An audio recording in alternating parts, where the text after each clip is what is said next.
Don't give up. Find your purpose. Find your hope, because without hope and purpose, that's when people get into addictions. That's when people get suicidal. That's when people go from having a life to death.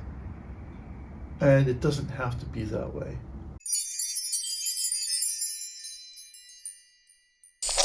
Morning, everyone. It's my pleasure to welcome Gerry Arnold to the journey today. Gerry is a friend of the Grace Cafe and is artist in residence both at the City Arts Centre in London, Ontario, and here at the Annex. Gerry, thanks for being with us today. Oh, my pleasure to be here. So, you're an artistic guy, obviously. Tell us a little bit about how you got started in doing art. I always liked it in school.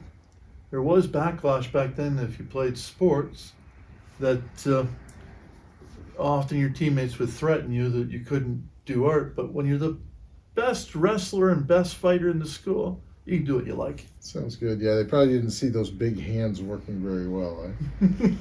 So, you've been an artist for most of your life. Was there any period of time that you put the paintbrushes down? Yes, during my working career, I started off as a draftsman and then became a quality assurance technician when AutoCAD replaced drafting. Mm-hmm. So I was either drawings mechanically, or I was reading poor interpretations from engineers. Sounds good. So, what brought you back to art then? Well, I had a breakdown in my 40s and was put on disability. And the only thing I had in my life that was helping me positive was going for walks along the beach. And one day I was out walking along the beach and I saw some driftwood. I thought I could make something of it. And a couple of months later, I met an individual from City Arts and I started doing art again.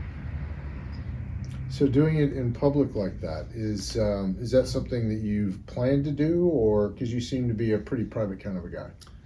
No. Initially, a lot of what I did was at home and alone. Mm-hmm. I only did the fun type paintings like these at City Arts. So it was like I didn't care what people thought of them. Yeah. And it's nothing controversial. Right. Okay. Tell us about these paintings. Okay. This one's just a fun one. Okay. Where, like a kid, but I used a palette knife to do the background. Okay. And mix the colors using a palette knife. And then, like any kid, you get your hands dirty and put your hands in the paint and you just apply it to the canvas. Yeah. And this one's just about obviously having fun at a carnival, having fun on different things that were typical of most people's youth that had, well, should I say, normal lives? What is normal? Right. So, is painting just fun for you, or is there a deeper thing going on for you? There are deeper things going on. If you would ask my doctors, they would say that walking and art are my two best medicines. Okay. They can't prescribe medicines as good as art or walking. Mm-hmm. So, do you find that that's where you best express your feelings is through art rather than through verbalization? Absolutely. I sometimes struggle to talk about different struggles in life, and I sometimes struggle with just emotionally expressing myself. But in art, I can express everything. So, if you don't mind, if it's not too personal, do you mind telling us a little bit about what you've been through that kind of led you to using art for catharsis? It started in my childhood. I had family members that hated me. Mm-hmm. They tried to physically abuse me until I got too big for them to abuse. Mm-hmm. And then they just turned it to verbal abuse. Mm-hmm. I had bad experiences in churches where, again, it seemed like they wanted to control the narrative. They didn't want you to express yourself. They wanted to control you. And you were supposed to sit there, be quiet, and do what we tell you to do. And that's it. And I found it difficult. And the funny part was I grew up in a rough neighborhood, and some of those rough characters treated me with respect. Mm. And so from the very people that people were saying you shouldn't be around, they were actually nicer than what you are supposed, you're supposed to get your comfort from your church and your family. Yeah. And it was like, the drug dealer was nicer to me because I didn't do drugs. I didn't bother him. He didn't bother me. Well, that's unfortunate. So, with the trauma that you've had in your life, obviously, like you said, you're using art to help you with that. Do you work with other folks at these two places, or is this just a solo effort? No. Originally, it was a solo effort. Yeah. And in recent years, I've been able to help people at City Arts, especially people with similar issues as myself. Right. But even if they don't, there's a mutual understanding, and I'm not afraid to tell them what art has done for me Mm-hmm. and what it can do for them if they want it to. Mm-hmm. So do you find a lot of artists that you're working with are folks that are dealing with trauma or dealing with addiction and recovery and that kind of stuff? A little bit of addiction and recovery, a little bit of those things. It's mostly people with mental health issues. Mm-hmm. And dealing with, like myself, I have PTSDs. That develops from social. It doesn't develop organically like some other illnesses. Mm-hmm. So what's it like as a gentle giant who kind of likes to stay to himself? What's it like to all of a sudden have folks coming to you for your help with not only with the form of their art, but expressing themselves in art? At first, I felt uncomfortable with it. Yeah. But when I saw positive results, and not all of them were positive results, Yeah. but when I started seeing positive results, that's what made it easier and made me want to do it. Mm-hmm. It wasn't the fact that some of them thanked me for it. Right. That's not relevant. Sure. If you're doing it for the praise, you are going to be hurt. Right. So tell me about somebody that you've seen kind of come alive through some of the art process. This one person who came to City Arts a few years ago was suffering from some of the similar things as myself. Mm-hmm. And had one of the same illnesses, the PTSDs. And this person was afraid to be in public, afraid to do their art in public, afraid they were going to be judged for their art in public. Mm-hmm. And when we were having alone time, we would talk about how I've used my art, and it was like light bulbs are going off.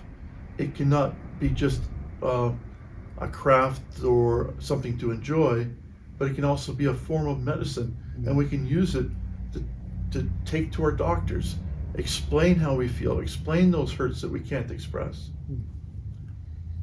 And then eventually they made their first sale as an artist, and from them they just come alive, and now they're helping people too. Oh, that's amazing.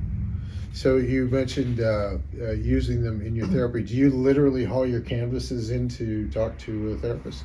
Absolutely. Yeah. I would do something like this painting here. Now, this is not that I was in jail. I think any of us could have been, but I wasn't in jail. But this is the jail. This is a prison you have for when you have an illness or a disability, or you become marginalized. When you get older, as we're going to soon be senior citizens. We, yeah. Me first. yes. Don't worry. You. But just the fact that we no longer fit into the societal norm that people want. When you retire, you're no longer working class. What's your purpose? That's a big question. A lot of people lose who they are because their job became their purpose. Mm-hmm. I went through that struggle. I was a quality assurance technician for many years. And people would introduce me as a quality assurance technician. Now they introduce me as an artist. Nice. I don't mind the artist so much, but really I'm just Gerry. Yeah, no doubt. But you see, there's subliminal messages here. In this painting, it's 20, you know, it's 24/7. You feel like hell. That's hell in numerical terms. And in the background's a phoenix. What does the phoenix do? The phoenix is famous for coming back to life from its ashes. And that's what we're hoping to do with our art, with our lives. Whether you struggle with addiction, a mental illness, physical illness, any form of disability, or just getting old and people don't respect you the way they used to, we can all be overcomers. And we want to be like the phoenix and overcome and come from the ashes and come back to life. Sounds amazing. So Gerry, the one back there behind you, I'd like to show that one as well and have you explain that one. I thought that one was cool. Okay. This one's about your inner turmoil. People typically see the man or woman in the foreground. They don't see your problems. They don't see you climbing this mountain and struggling to climb like the inner man is. And really, all of us go through phases like that. We all have things we have to overcome. Whether people see you as normal or whatever, it doesn't matter. We need to all overcome some challenges. Sounds amazing, Gerry. So, somebody out there happens across this video. They're struggling with whatever. What would you say to them? Don't give up. Find your purpose. Find your hope, because without hope and purpose, that's when people get into addictions. That's when people get suicidal. That's when people go from having a life to death. And it doesn't have to be that way.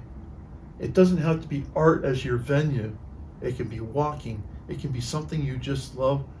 And the important thing is, it needs to be something that it doesn't matter what other people think when you do it. And it's safe, and it brings you joy, and it brings you to a place where you have a purpose in doing it. And it doesn't matter what the world thinks of you. So trauma doesn't have to be the end of the story. Absolutely not. Trauma does not have to be the end of the story. You may have to deal with it the rest of your life, but it doesn't mean you have to stop your life because of it. Sounds good. Gerry, thank you for being here today. I really appreciate it. My pleasure. I look forward to your next composition, my friend.